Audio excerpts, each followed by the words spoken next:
नमस्कार मंजरी जी, बहुत बहुत स्वागत है आपका मेरे चैनल पर। नमस्कार अंजू जी, धन्यवाद मुझे बुलाने के लिए। आपके सभी दर्शकों को भी नमस्कार। मैं अपने दर्शकों को बता दूं कि मंजरी जी जियोपॉलिटिक्स में बड़ी गहरी पकड़ रखती हैं। मंजरी जी, पाकिस्तान तो रोने गाने लग गया है, अब कह रहा है कि वो जो सिंधु वो वाटर ट्रीटी थी उसको फिर से लागू कर दो, उसको हटाओ मत, पानी के लिए मत तरसाओ। बाकायदा चिट्ठी लिखी है पाकिस्तान के वाटर डिपार्टमेंट ने हमारे जल शक्ति मंत्रालय को। चेनाब में पानी छोड़ तो रहे हैं, उसको रिडायरेक्ट कर ले। आज भी चेनाब में सारे डैम के सारे गेट्स खोले गए हैं। चेनाब में बाढ़ के हालात है। अब 77 साल का पाकिस्तान भी हो गया है। 77 साल में कोई इंसान बुढ़ाने लगता है, थोड़ी अकल तो आई होगी। उस पानी को यूज कर लें। बाकी सिंधु नदी का जल तो हम नहीं देते। आप तमीज से पहले मांगते तो एक बात हो सकती थी, पहलगांव के बाद तो सवाल ही नहीं उठता। चेनाब में पानी काफी है, नहाइए या डूबिए, ये चॉइस आपकी। और पीएम मोदी तो पहले ही साफ कर चुके हैं कि पानी और खून साथ साथ नहीं बहेगा, क्योंकि जब नहीं, सिंधु वाटर ट्रीटी हमने अवेंस पे डाली थी तो उस वक्त तो पाकिस्तान के नेताओं के सुर देखिए कैसे कह रहे थे कि या तो पानी बहेगा या उनका खून बहेगा। देखिए, धमकी देने में और अपने आप को शेख चिल्ली समझने में पाकिस्तान से बड़ा एग्जाम्पल कोई नहीं मिलेगा। पहलगांव क्या सोच के करने आए थे? कितने दिनों से मोदी 10 साल से, अगर आप पॉलिटिक्स में हैं, अगर पाकिस्तानी, तो उनको पता है कि 10 साल से मोदी जो है वाटर ट्रीटी अमेंडमेंट पे, रावी के पानी पे, चिनाब के पानी पे, सिंधु के पानी पे, सब जगह पर वो काम कर रहे हैं। वो कह रहे हैं कि शिमला समझौते के तहत जो चीजें की गई वो गलत है, नेहरू लियाकत समझौते में जो किया गया गलत है। आज तक हम आपको जरूरत से ज्यादा देते आए हैं और ये जरूरी है कि अब हम उस गलती को सुधार लें। लेकिन तब अकल नहीं आई। आप अटैक करने से पहले क्यों नहीं सोचते हैं कि आपके अगेंस्ट में जाएगा? अब देखिए, पिछली बार डोवाल साहब ने कहा था कि अगर पाकिस्तान इस बार कोई मिस एडवेंचर करता है तो बलूचिस्तान से हाथ धो बैठेगा। पाकिस्तान को नहीं सुनाई दिया। तो पहलगांव करने से पहले उन्होंने ये सोचा था कि जम्मू से पानी निकलेगा और इनके यहाँ हरियाली रहेगी। ऐसा नहीं होता। और ये बात, terror and talk don't go together, पानी और खून साथ में नहीं बहता, ये सब चीजें हम बहुत सारे मंचों पे बोलते आए हैं। इनकी जितनी लॉबीज थी हमसे बहस करती रही। यूरोप में हम जाकर के बोला है कि भाई हमें पार्टनर्स चाहिए, प्रीचर्स नहीं चाहिए। तब आपको समझना चाहिए इंडिया का एक स्टैंड टफ हो चुका है। एक सर्जिकल स्ट्राइक कर चुके हैं, एक एयर स्ट्राइक कर चुके हैं। आपके यहाँ अज्ञात बंदूकधारी से आप, ये सब चीजें होने के बाद, 11 साल से इतना टफ स्टैंड लेने के बाद, आई डोंट नो कौन से जो है मुंगेरी लाल के सपने ये लोग देख रहे थे, जो ये सोच रहे थे। अच्छा, अभी कोई कांग्रेस की सरकार बैठी है क्या जो आप वहां से रिक्वेस्ट करेंगे कि पानी छोड़ दो?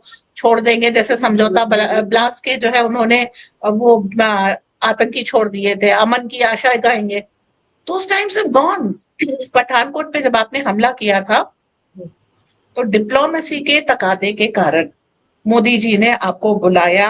आप सोचिए, अपना एयरबेस दिखाया, सब कुछ आपको फ्री छूट दी। आपने क्या किया? भलमन साहब का एक मौका दिया था ना, गंवा दिया। अब अब भुगतो।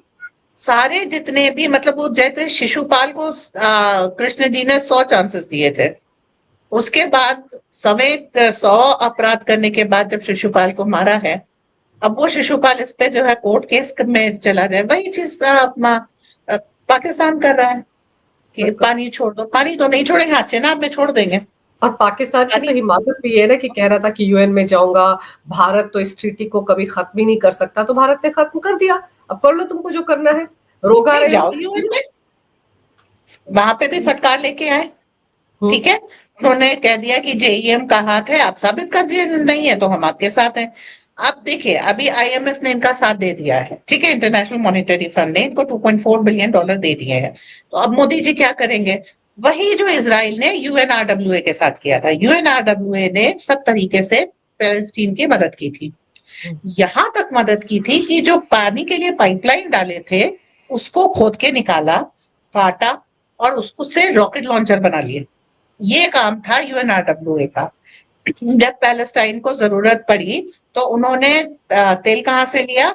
यूएनआरडब्ल्यूए से लिया। अब वो एक बैंड ऑर्गेनाइजेशन हो गया। आईएमएफ का भी देखिएगा यही हाल होगा, जिसने चलते एस्कलेशन में मोदी जी का के कहने के बावजूद, सारे प्रेशर के बावजूद पाकिस्तान को पैसे सैंक्शन किए।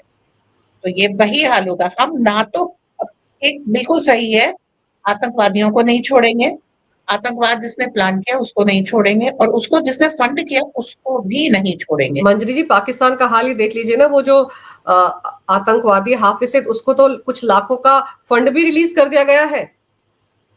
हाँ, उसको 14 करोड़ के करीब दिए हैं, हर मरे हुए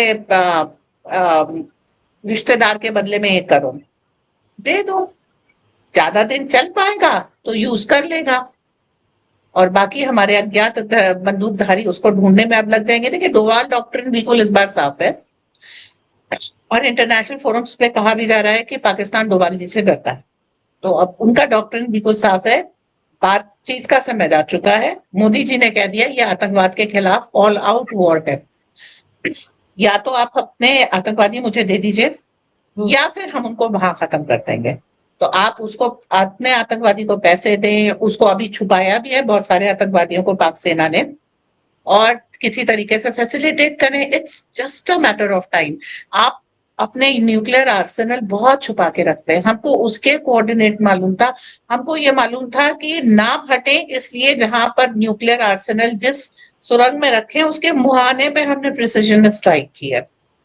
तो हमको इतनी खबर थी पाकिस्तान की, और फिर पूरी पाकिस्तानी जनता लगी हुई थी हमको ये बताने में, हमारे विपक्ष को ये बताने में कि वहां पर स्ट्राइक्स हो रही हैं, ड्रोन मारे जा रहे हैं, बम फट रहे हैं सारे। जब तक इंटरनेट बंद नहीं किया गया तब तक सारे वीडियोस आते रहे हैं। तो पाकिस्तान बेसिकली इस समय डोवाल साहब के लिए काम कर रहा है। अब ये आतंकवादी छुपाना चाहे छुपा ले, डोवाल साहब का काम है ढूंढना, ढूंढ के मार देंगे। आप ये देखिए ना कि मसूद अजहर आज एक रैली भी कर रहा था पाकिस्तान में, और वो बुलेट प्रूफ शीशे के आगे खड़े होकर बोल रहा था। तो आप सोचिए कितने डरे हुए हैं ये, क्योंकि उसको भी पता है कि ट्रैकिंग होगी तो मारा जाएगा। ट्रैकिंग उसकी हो गई है, अब यहां से जहां जाएगा वहां मारा जाएगा। और एक बार हम लोग चांस क्यों देते हैं इस तरह का, क्योंकि हमारे शास्त्रों में लिखा है रावण को पहले दिन लड़के रामचंद्र जी ने छोड़ दिया था, ताकि जितने विश्व भर के राक्षस हैं वो इकट्ठा कर सके। तो हाफिज सईद को भी वार्निंग देके छोड़ दिया, आज रैली देके छोड़ दिया कि जितने आतंकवादी हैं इकट्ठा कर लो, एक जगह सफाया कर ले, हम कहाँ दुनिया भर में ढूंढने जाएंगे। मंजरी जी, पाकिस्तान के लिए दिक्कतें तो शायद अब बलूचिस्तान की वजह से भी बढ़ रही है ना। अब आप देखिए कि बलूचिस्तान ने तो अपने आप को एक आजाद देश घोषित कर दिया है, और वहां पर तो एक तबका ऐसा है जो कहता है कि मोदी प्रधानमंत्री बन जाए हमारे, और दूसरा कह रहे नहीं हम आजाद मुल्क बनेंगे। तो वहां के हालात जैसे जैसे खराब होंगे, पाकिस्तान के गले की फांस बनेंगे। आज भी बने हुए हैं, आपने वो ट्रेन वाला अटैक देखा ही था। उसके बाद बहुत सारे अटैक हुए, एक एक दिन में 71 अटैक हुए हैं। आज से 4 दिन पहले क्वेटा की सारी सरकारी बिल्डिंग्स पे बलूचों ने अपना फ्लैग लगा दिया था, दौड़ा दौड़ा के मारा। और उसमें आप देखिए, कुछ तो खाली हाथ है तो भी दौड़ा रहे हैं, एक दो के हाथ में डंडे दिखेंगे, दैट्स इट। वो वीडियो देखने वाला है, आपको हंसी आएगी। मतलब खाली जनता आर्मी के ऑफिसर्स को दौड़ा रही है, आर्मी के ऑफिसर्स जान बचा करके दौड़ रहे।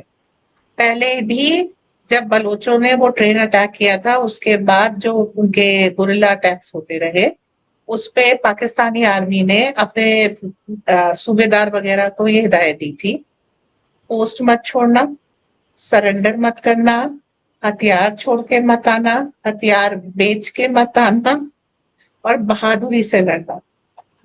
जिस आर्मी को मुसीबत के वक्त ये 5 कमांड देने पड़ते पड़े। हैं, हाँ, आप सोचिए वो भारतीय सेना से लड़ेगी। हास्यास्पद है।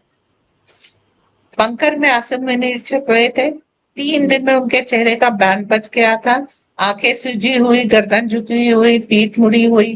किसी तरीके से ये समय निकाल गए, खुदा का कहर अब जल्दी ही बरसेगा। शाहबाज शरीफ झूठ बोलते नहीं थक रहे, हम जंग जीत गए। कौन सी जंग जीत गए, वो अलग चले। वो जो क्रिकेटर है उनका शाहिद अफरीदी, वो तो एक रैली निकाल रहा था, जुलूस निकाल रहा था कि हम जंग जीत गए। मिठाइयां बांटी जा रही है पाकिस्तान में।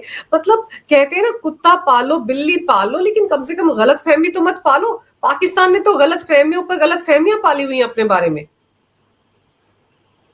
और उसको ढोल नगाड़े बजा करके दुनिया को बताते हैं कि वाहिद मुल्क है जिसको ऐसे दिमागी दौरे पड़ते हैं। ये आप एक तरफ घुटनों पे आकर के कह रहे हैं सारी दुनिया से मोदी से बचा लो, भारत से बचा लो, नहीं मोदी से बचा लो। दूसरी तरफ आप कह रहे हैं पानी प्यासे मर जाएंगे पानी दे दो, और तीसरी तरफ कह रहे हैं हम जंग जीत गए।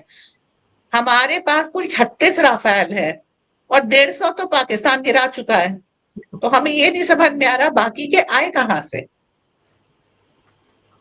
आपको याद होगा शहबाज ने तो कहा था कि रात में मैंने 80 गिने थे, 80 जहाज थे पाकिस्तान के आसमान पर।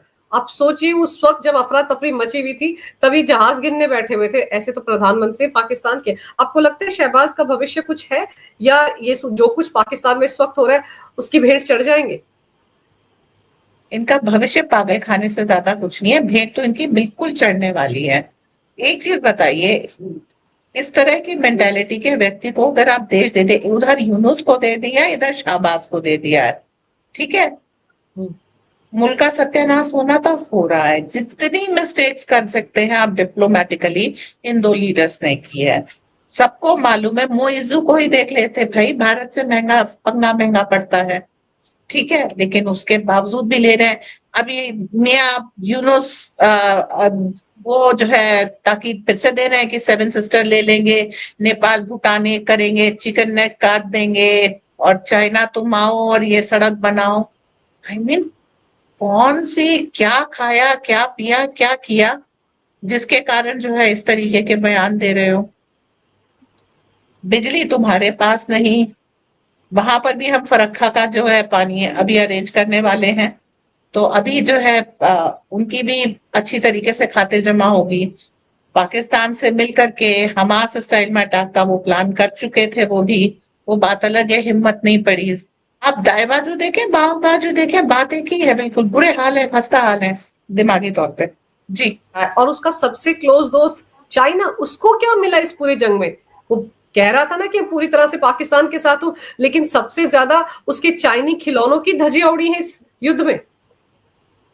चाइनीज गुड्डों की, मैं उन्हें सॉफ्ट टॉयज कहती हूँ, जिस तरीके से वो भोले भाले बच्चे छोटे छोटे 18 साल के दिखते हैं, और वो बस में भर के जो रो रहे थे, वो मुझे बार बार मंजर याद आता था गलवान के बाद जब उनको बॉर्डर पे भेजा जा रहा था। अभी चाइनीज स्टील की क्वालिटी पता लग गई, मिसाइल में से मिसाइल फटी नहीं, इंटैक्ट गिरी है। वाओ। और चाइनीज सैटेलाइट ने हेल्प की थी, चाइनीज एयर डिफेंस सिस्टम था, चाइनीज ड्रोन्स थे, सब चीजों की हकीकत निकल गई। टर्किश ड्रोन की निकल गई, कुछ यूके के भी ड्रोन्स थे, F-16 की निकल गई। तो हम पाकिस्तान से लड़ रहे थे लेकिन बैकड्रॉप में बहुत सारे थे। ये सुपारी जनरल्स होते हैं, ये जो 1.4 मिले हैं, 2.4 मिले हैं, कभी $400 बिलियन मिल गए इनको कि बलूचिस्तान में जाके ह्यूमन राइट एस्टेब्लिश कीजिए इसके लिए। लेकिन ये एक्चुअली मिलते हैं to have some misadventure with India every time, आप देख लीजिए। और जहां कभी पाकिस्तान इस तरीके का कोई मिसएडवेंचर कर देता है, उसके बाद एक बड़ी रकम उनको वापस इनाम के तौर पे दी जाती है।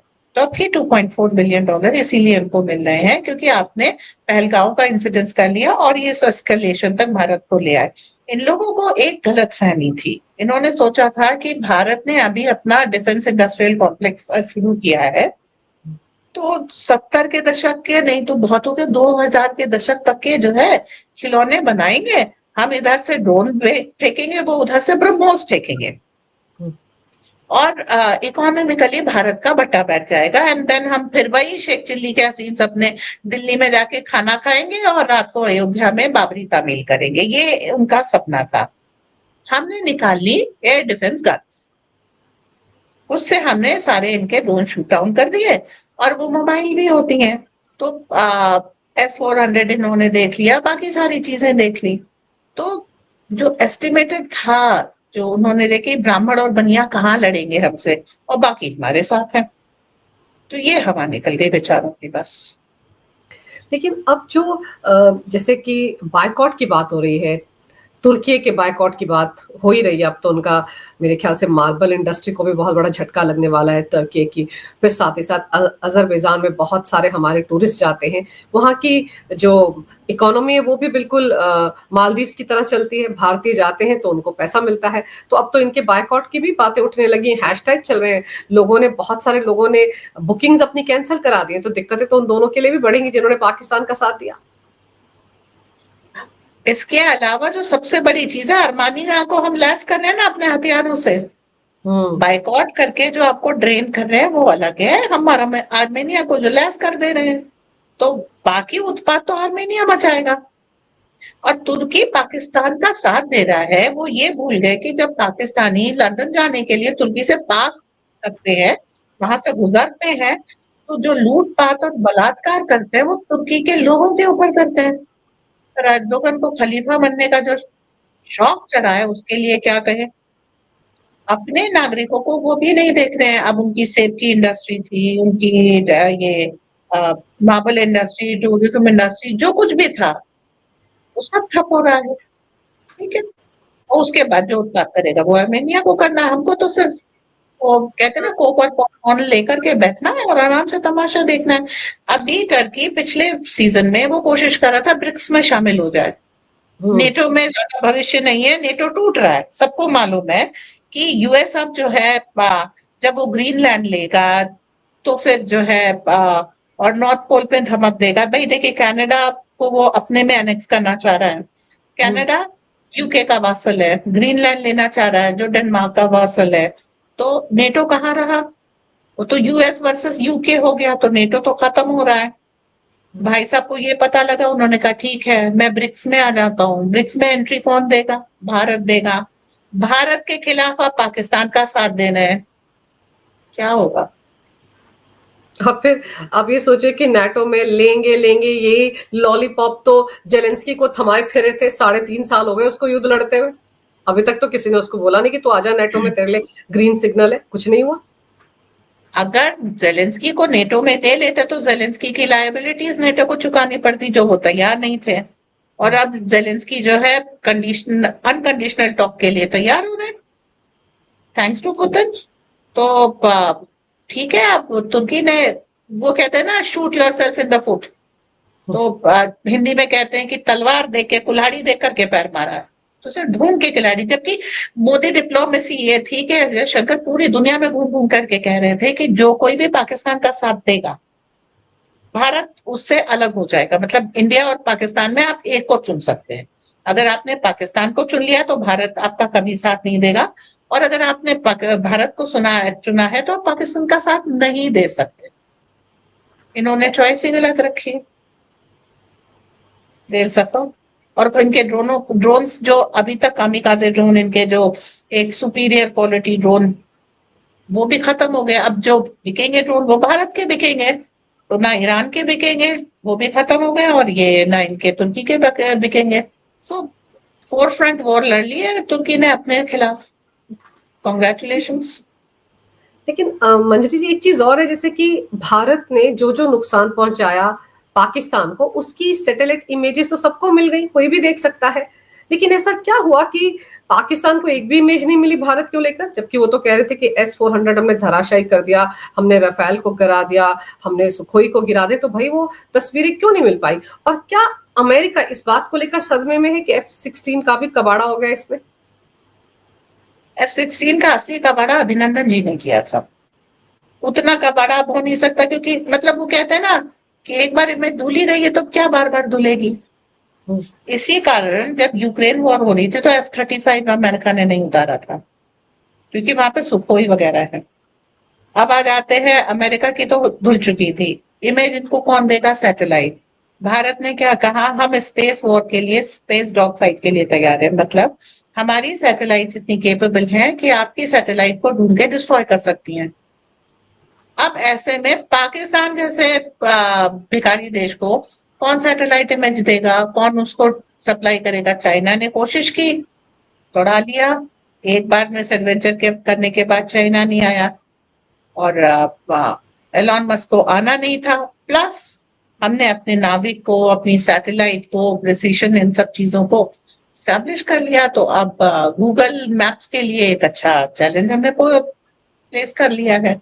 Why? Because past misadventure. तो मोदी जी भूलते कुछ नहीं, आपने कभी जिंदगी में मोदी के खिलाफ कोई गलती की है तो पे अप टाइम जरूर आएगा, ये गारंटी है। आज आएगा कल आएगा दैट्स क्वेश्चनेबल, लेकिन आएगा जरूर, दैट्स परमानेंट। जी। वो खिचड़ी को ठंडा करके खाते हैं, गरम गरम खिचड़ी नहीं खाते हैं, गुजराती हैं, तो ये सब समझते हैं, वो चाणक्य नीति है। लेकिन इस बीच खबरें ये भी है, जिस तरह से विदेश मंत्री एस जयशंकर की सिक्योरिटी बढ़ाई गई है, उसको आप कैसे देखती हैं? हालांकि हमने लंदन में देखा था कि कैसे उनके काफिले पर हमला करने की कोशिश हुई थी, लेकिन देश के अंदर भी आपको लगता है कुछ उनके खिलाफ कोई कहीं पर कोई द्वेष है? जब तक मोदी जी प्रधानमंत्री नहीं बने थे, आपने देखा तो उनके ऊपर कितने अटैक हो रहे थे। एस जयशंकर के वन लाइनर से दुनिया डरती है। We want partners, we don't want features, ये सब। तो 0.5 फ्रंट यहाँ पे एक्टिवेट कर लिया है। बहुत सारा ऐसे सब लोग जानते हैं कि पैसा फेंको, ये वाले लोग जो है कोशिश करते हैं, तो उनकी बुलेट प्रूफ कार वगैरह कर दी गई है। ठीक है, अच्छा है। ये इस्टेब्लिश हो गया कि एस जयशंकर जी के वक्तव्यों से दुनिया को बहुत ज्यादा फर्क पड़ता है, एंड वो अपने वन लाइनर्स में सबको एक्सपोज कर देते हैं। गुड, दैट वो ये डर अच्छा है, इस तरह का डर उन लोगों को लगता रहे, दैट्स गुड। और बलूचिस्तान पर आपको क्या लग रहा है, क्या हालात बनेंगे अगर, जैसे उन्होंने भारत से कहा है कि हमको मान्यता दे दी जाए, भारत में हमारा एक दूतावास खोल दिया जाए, मुंबई में जिन्ना हाउस जो है वो हमको दे दिया जाए, तो आपको लगता है कि भारत ये सब करने वाला पहला देश हो सकता है? बिल्कुल हो सकता है, क्योंकि बलूचिस्तान अजीत डोभाल का बेबी है। डोभाल साहब ने धमकी दी थी, any miss future miss adventure, आप बलूचिस्तान से हाथ धो बैठेंगे। तो ये उनका बेबी है, और नेचुरली डोभाल साहब के बेबी का हम लोग वैसे भी ख्याल रखेंगे। कल्चरल टाइज है, हमारा शक्तिपीठ है हिंगलाज माता का, बहुत सारी चीजें हैं। बलूचिस्तान भी उसी आतंक से पीड़ित है जिससे हम पीड़ित है। तो हम बिल्कुल मदद करेंगे। हमने देखे, एम्बेसी तो नहीं, लेकिन हाँ, तालिबान अफगानिस्तानियों की भी मदद की है। ये फिर बलोच अपने आप में एक बहुत खूबसूरत कल्चरल पीपल है, और उनका बहुत बुरा दोहन कर रहे थे चीन और पाकिस्तान मिलकर के। उनकी गैस जितनी है वो ले जा रहे थे। उनके यहाँ एक गोल्ड माइन है, बैरिक गोल्ड, अमेरिका कनाडा की कंपनी है, वो वहां से गोल्ड लेके चली जा रही थी। सब कुछ बलूचिस्तान से छीन करके लिया जा रहा था, और कुछ भी बलूचिस्तान को नहीं दिया जा रहा था। अगर आप, और जिन्ना ने बलूचिस्तान को जबरदस्ती आउट ऑफ द वे जाकर के एनेक्स किया है, जबकि जिन्ना बलूचिस्तान के उस समय वकील थे। उनका काम बलूचिस्तान को प्रोटेक्ट करना, पर जो पाकिस्तानी फितरत है, प्रोटेक्ट तो वो किसी को करते नहीं। तो जिन्ना ने बलूचिस्तान को एनेक्स कर लिया था जबरदस्ती। अब बलूचों को ये देखना है कि एज इंडिपेंडेंट नेशन वो ईरान से, क्योंकि बलूचिस्तान की एक प्रॉब्लम है, 3 पार्ट्स में टूटा हुआ है। थोड़ा पाकिस्तान के पास है, थोड़ा अफगानिस्तान के पास है, और थोड़ा ये ईरान के पास है। तो अब अगर बलोच इंडिपेंडेंट होता है पाकिस्तान से, तो अगर वो बाकी बलूचिस्तान के पार्ट को अपने में असेंबल करने की कोशिश करेगा, wants to complete the ethnicity, कि जहां जहां बलोच लोग हैं वो एक नेशन बना लें, तो उसे 2 और देशों से लड़ाई करनी है। और इसीलिए हमास, जो एक तरीके से कहिए प्रोटेजी है ईरान का, वो पहलगांव अटैक में और अभी जो ड्रोन अटैक में उसके फुटप्रिंट्स थे। अब हमास के फुटप्रिंट्स क्या है? रिहायशी इलाकों से, स्कूल से, और ये हॉस्पिटल से अटैक करना। हमने बहुत रेस्ट्रेंट्स के साथ हमने वापस अटैक नहीं किया। इजराइल कर देता था, आपने हॉस्पिटल से रॉकेट लॉन्चर छोड़ा, हॉस्पिटल पे आके मिसाइल गिरेगी। हमने नहीं किया, हमने केवल उनके रक्षा ठिकानों पे मारा। और जिसको हम आतंकी ठिकाना कह रहे थे, दुनिया ये नहीं समझ में आया पाई कि हम पूरी पाकिस्तानी आर्मी को आतंकवादी बोल रहे हैं। तो ईरान बलूचिस्तान को वो वाला हिस्सा नहीं देगा जो उसके पास कब्जे में है। और यही कारण है। तो अब ये सवाल उठता है, बधाई हो बलूचिस्तान, आपको आपकी आजादी मिल गई जिसके लिए आप इतने सालों से प्रयास कर रहे थे, पर क्या अब आप इस आजादी को सस्टेन कर पाएंगे? उन्होंने तो मांग भी की है ना कि यूएन से कि वो वहां पर पीस कीपिंग फोर्स भेजे, इसीलिए तो किए। देखिए, कोई भी देश दूसरों के, और वो भी बलूचिस्तान जैसा देश, दूसरों के भरोसे पे आजाद नहीं रह सकता। दूसरों, अब देखिए, ये लोड शेडिंग का टाइम है, इंटरनेशनल लोड शेडिंग का टाइम है। अमेरिका के लिए यूरोप एक बोझा बन गया था। लोड शेडिंग हो गई, America has got nothing to do with Europe. तो जो जो इस तरीके की चीजें हैं, जैसे रेफ्यूजीज हैं, वो लोड बन गए हैं, उनको वापस भेजा जा रहा है विश्व भर से। ऐसे में आप ये चाहें कि यूएन, जो हमेशा पाकिस्तान को आपके खिलाफ वो करता रहा, आपके ऊपर एक से बढ़कर एक अत्याचार हुए, यूएन के मुंह से चू नहीं निकली, वो अब आपको पाकिस्तान के खिलाफ पीस कीपिंग फोर्स भेज के बचाएगा? Sir, you are day dreaming, दिवा स्वप्न देख रहे हैं। यूएन ऐसा कुछ नहीं करेगा। वो 2.4 बिलियन जो पाकिस्तान को दे रहा है, पाकिस्तान अगर भारत के खिलाफ मिस एडवेंचर नहीं कर पाया, आपके ऊपर गुस्सा उतारेगा। अभी भी तो कितनी मिसाइलें खाम खा उन्होंने खैबर पख्तूनख्वा में डाल दी, जिससे काफी सारे बच्चों की मृत्यु हो गई है। तो पाकिस्तान तो इस तरीके के, पाकिस्तानी आर्मी मतलब ये भारत पे इल्जाम लगाते थे, पर उनके यहाँ रेप सेल्स होते हैं और बलोच स्त्रियां इसकी शिकार हो चुकी हैं। तो आप समझिए वहां पर कितनी खराब स्थिति है। और ऐसे में आप फिर यूएन की तरफ देखना चाह रहे हैं, तो ये बहुत हास्यास्पद है। और अगर आप जो कुछ और लोग कह रहे हैं कि हाँ भाई मोदी हमारे प्रधानमंत्री होंगे, तो हाँ, इस एरिया में शांति स्थापना के लिए भारत कुछ कदम उठा सकता है। अगर आप रिक्वेस्ट करेंगे तो उठा लेंगे, क्योंकि विश्व में जो शांति सेना जाती है उसमें बड़ा हिस्सा भारत का है, और हिंद महासागर में भारत का दबदबा है, भारतीय नेवी का। तो अगर बलूचिस्तान को कोई मदद चाहिए तो भारत इस समय वो मदद देने की सशक्त पोजीशन में है। पर अगर आप स्वतंत्र रहना चाहेंगे, बधाई हो आपको। बिल्कुल, और अगर वो आजाद रहना चाह रहे हैं, स्वतंत्र रहना चाह रहे हैं, तो फिर तो बहुत सारी दिक्कतों का और सामना करना पड़ेगा। लेकिन चलिए देखते हैं मंजरी जी, ऊंट किस करवट बैठता है, क्या कुछ और होता है पाकिस्तान में। आपने समय निकाला, बहुत ही महत्वपूर्ण जानकारी मेरे दर्शकों को दी, आपका बहुत बहुत धन्यवाद।